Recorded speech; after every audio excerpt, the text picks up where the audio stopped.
여러분 안녕하세요. 오늘은 정말 특별한 이야기를 준비했습니다.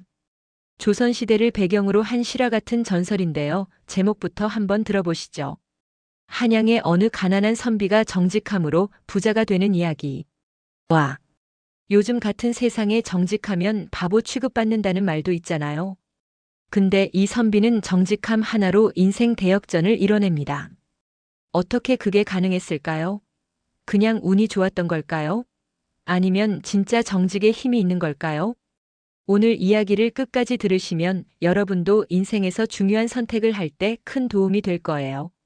자, 그럼 지금부터 조선시대 한양으로 함께 떠나보시죠. 준비되셨나요? 시작합니다. 때는 조선 숙종시대.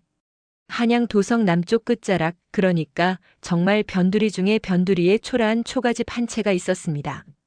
이 집이 얼마나 허름했냐면요. 비가 오면 천장에서 물이 줄줄 새서 방 안에 대야를 대여섯 개는 놓아야 했어요. 바람이 불면 집이 통째로 흔들려서 무너질 것 같았고요. 요즘으로 치면 재개발 1순위 지역의 낡은 판잣집 같은 곳이었죠. 이런 집에 사는 주인공이 바로 이도겸이라는 선비였습니다. 이름 좀 보세요. 도리도자의 겸손할 겸자. 정말 멋진 이름이죠? 부모님이 아마 이렇게 바르고 겸손하게 살라고 지어주신 이름일 거예요. 그런데 이름은 멋있는데 실제로 가진 게 뭐가 있었을까요? 낡은 책 몇 권, 해진 도포 한 벌, 그리고 끝입니다. 집에 쌀독이 있긴 했는데 열어보면 바닥이 보일 정도로 거의 비어 있었어요. 몰락 양반 집안의 외아들. 아니, 선비면 공부 좀 해서 과거 시험 봐서 벼슬이나 하면 되잖아요. 왜 이렇게 가난한 거예요? 네, 당연히 궁금하시죠? 이유가 있습니다. 도겸의 집안은 대대로 벼슬길에 오르지 못한 몰락 양반 가문이었어요. 아버지는 과거 시험 보러 가던 중에 병을 얻어서 일찍 돌아가셨습니다. 도겸이 겨우 10살 때였어요. 어머니는 병약하셔서 거의 누워 계셨고 도겸은 혼자서 과거 공부를 하면서 어머니 병수발의 생계까지 책임져야 했습니다. 얼마나 힘들었겠어요?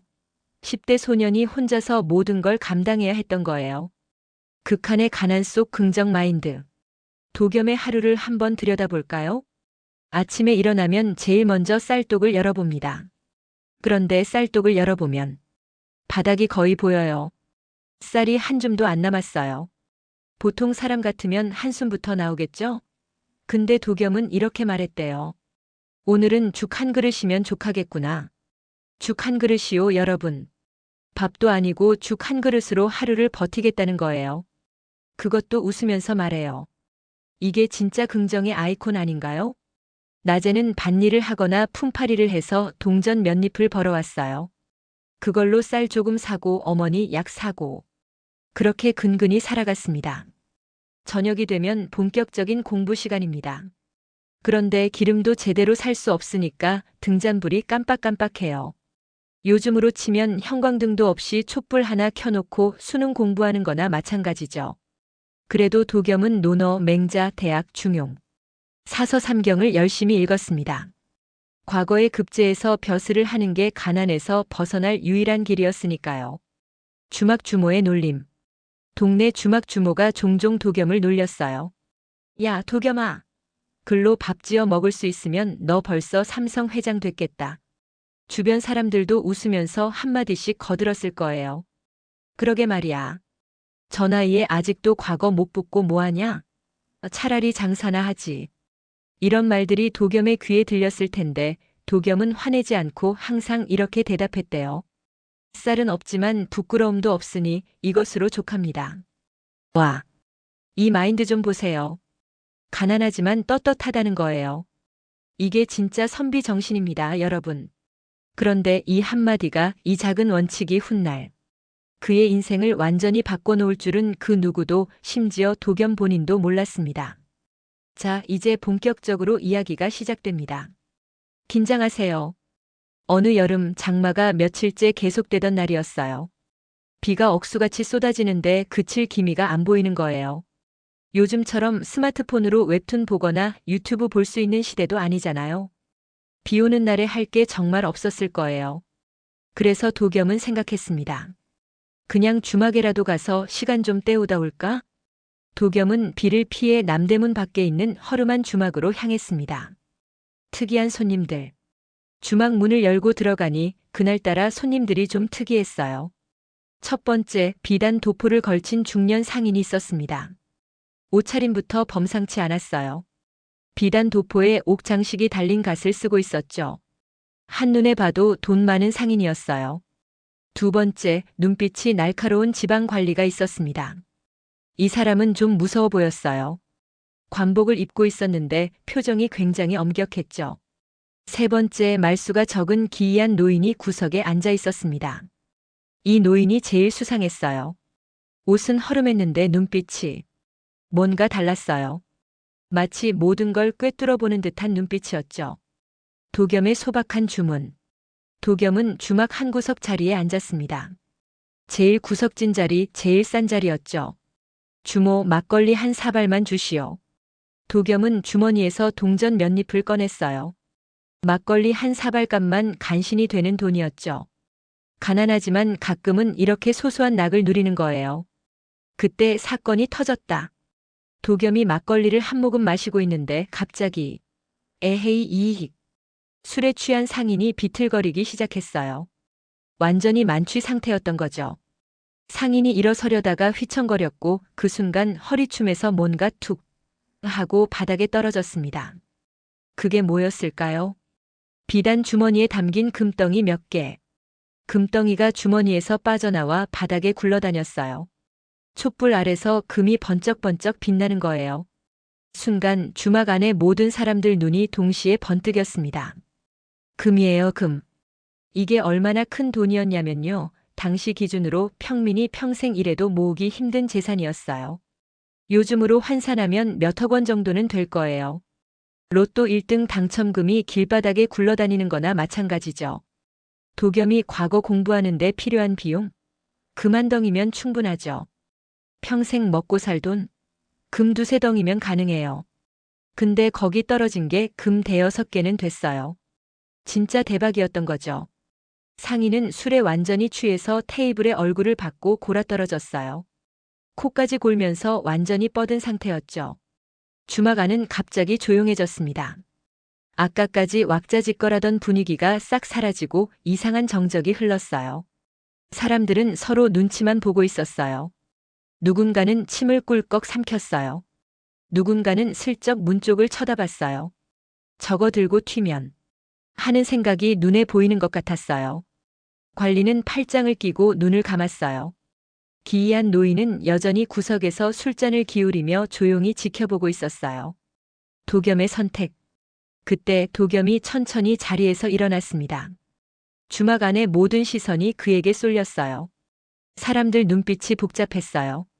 설마 저 가난뱅이 선비가 금을 챙기려고 하는 건가? 도겸은 금 주머니 쪽으로 천천히 걸어갔습니다. 주막 안의 모든 사람들이 숨을 죽였어요. 도겸이 허리를 숙여 금 주머니를 집어들었어요. 모두가 도겸의 다음 행동을 주시했습니다. 그리고 도겸은 금 주머니를 상인의 앞에 조심스럽게 놓았습니다. 주인장, 이분의 물건이 떨어졌으니 잘 보관해 두시게. 순간 주막 안에 있던 사람들이 다 놀라서 입을 벌렸어요. 저게 무슨. 주모는 정말 믿기지 않는다는 표정으로 도겸을 쳐다봤어요. 선비님. 정신 차리세요. 미쳤어요.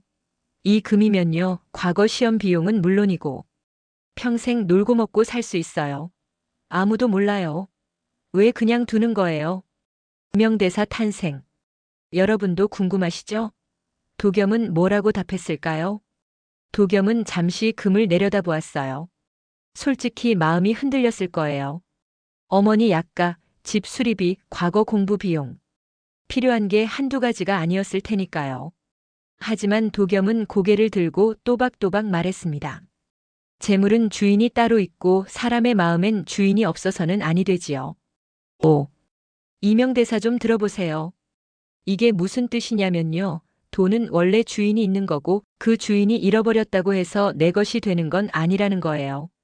그리고 더 중요한 건 사람의 마음까지 돈한테 빼앗기면 안 된다는 뜻이죠. 돈 때문에 양심을 팔면 그 순간 나는 더 이상 내 마음의 주인이 아니라 돈의 노예가 되는 거예요. 멋지지 않나요? 이 말을 듣고 구석에 앉아있던 그 기이한 노인이 의미심장한 미소를 지었습니다. 노인의 눈빛이 반짝였어요. 마치 바로 너다 하는 것처럼. 그날 밤 도겸은 금을 포기했습니다. 하지만 그것은 포기가 아니라 선택이었어요. 돈보다 소중한 것을 지키기로 한 선택이었죠. 다음 날 아침 장마가 그쳤어요. 하늘이 맑게 개이고 햇살이 비쳤죠.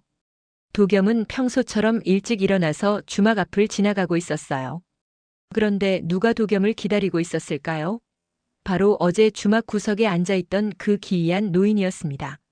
선비여, 잠시 이야기 좀 나눌 수 있겠는가? 노인이 도겸을 불렀어요. 진짜 시험은 지금부터.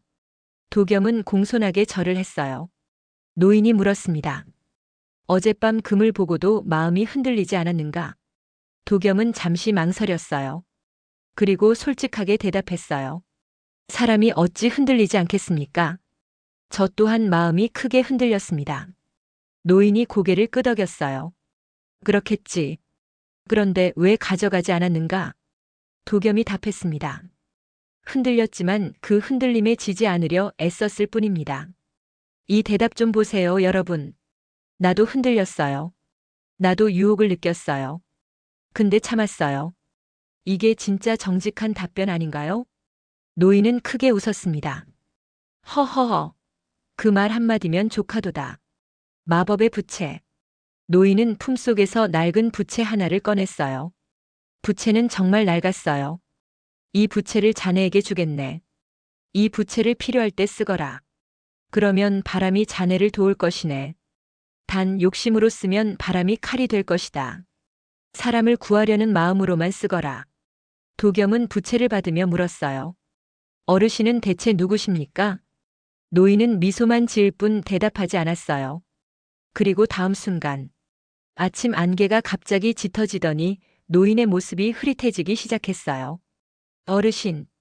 도겸이 다급하게 불렀지만 노인은 이미 안개 속으로 사라지고 있었어요.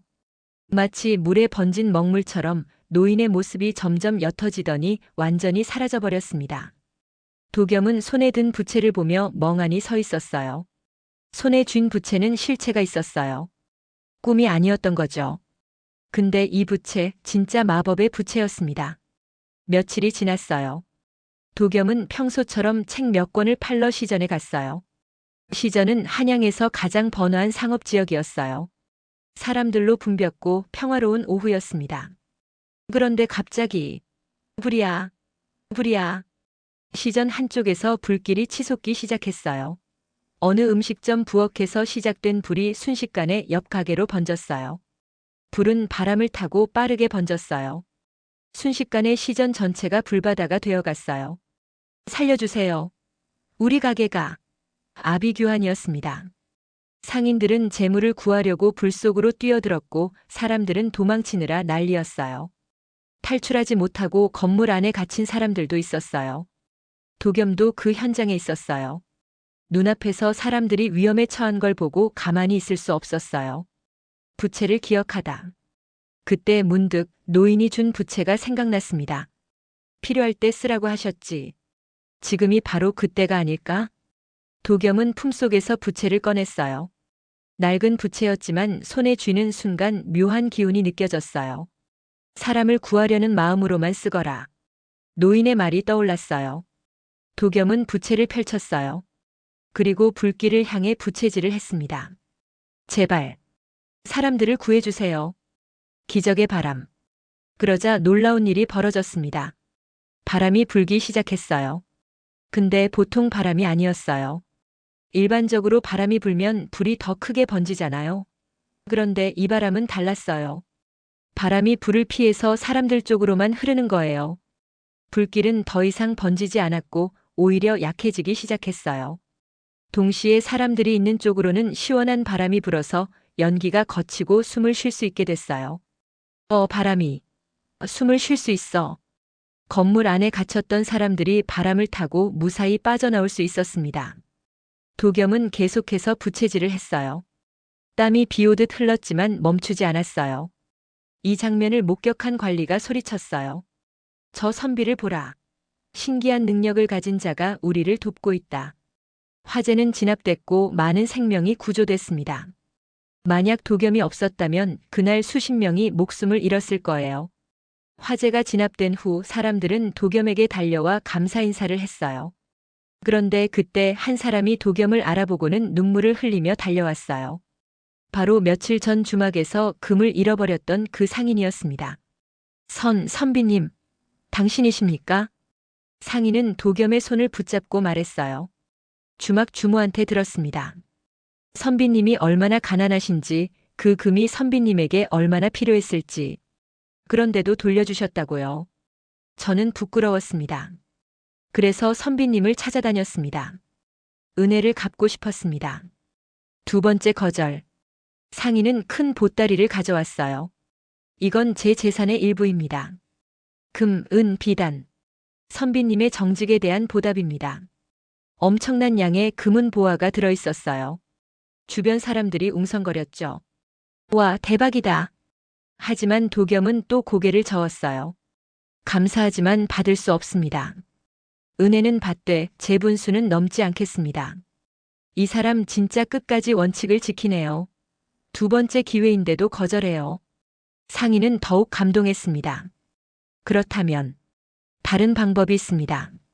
진짜 필요한 것. 재물은 받지 않으시겠다니 다른 걸 드리겠습니다. 저에게는 한양에서 가장 유명한 서원의 원장과 깊은 인연이 있습니다. 제가 추천서를 써드리겠습니다. 도겸의 눈이 반짝였어요. 이건 받을 수 있었어요. 재물이 아니라 기회였으니까요. 그렇게 해주신다면 감사히 받겠습니다. 상인은 한 가지를 더 약속했어요. 그리고 선비님의 어머님께서 편찮으시다고 들었습니다. 제가 최고의 의원을 모시고 가겠습니다. 도겸은 눈물을 글썽였어요. 어머니를 위한 일이었으니까요. 과거 급제. 그 덕분에 도겸은 최고의 환경에서 공부할 수 있게 됐어요. 도겸은 열심히 공부했고 1년 후 드디어 과거에 급제했습니다.